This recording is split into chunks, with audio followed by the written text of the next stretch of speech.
ত্রয়োদশ জাতীয় সংসদের প্রথম দিনের অধিবেশনেই রাষ্ট্রপতির ভাষণ ঘিরে উত্তেজনা তৈরি হয়েছে। প্রতিবাদ জানিয়ে ওয়াকআউট করেছেন জামায়াত জোটের সংসদরা।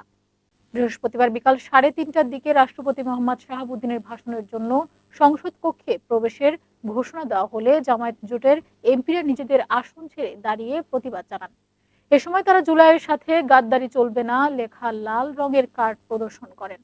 সংসদ কক্ষে রাষ্ট্রপতি প্রবেশ করলে প্রচলিত রীতি অনুযায়ী সরকারি দলের সদস্যরা দাঁড়িয়ে তাকে অভিবাদন জানান। তবে বিরোধী দলের একটি অংশ প্রতিবাদের অংশ হিসেবে নিজেদের আসনে বসে থাকেন। এক পর্যায়ে তারা স্লোগান দিতে দিতে অধিবেশন কক্ষ ত্যাগ করেন। এর আগে স্পিকার সংসদ সদস্যদের শান্ত থাকার আহ্বান জানিয়ে বলেন, রাষ্ট্রপতির ভাষণ দেওয়ার সংবিধান অনুযায়ী একটি বাধ্যবাধকতা এবং সংসদের রেওয়াজ অনুযায়ী এটি পালন করা উচিত।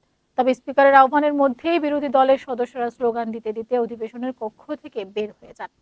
সংসদের প্রথম দিনে অধিবেশনের এই ঘটনাকে কেন্দ্র করে কক্ষে উত্তেজনার পরিস্থিতি সৃষ্টি হয়।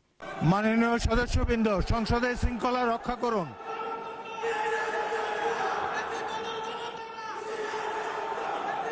ত্রয়োদশ জাতীয় সংসদ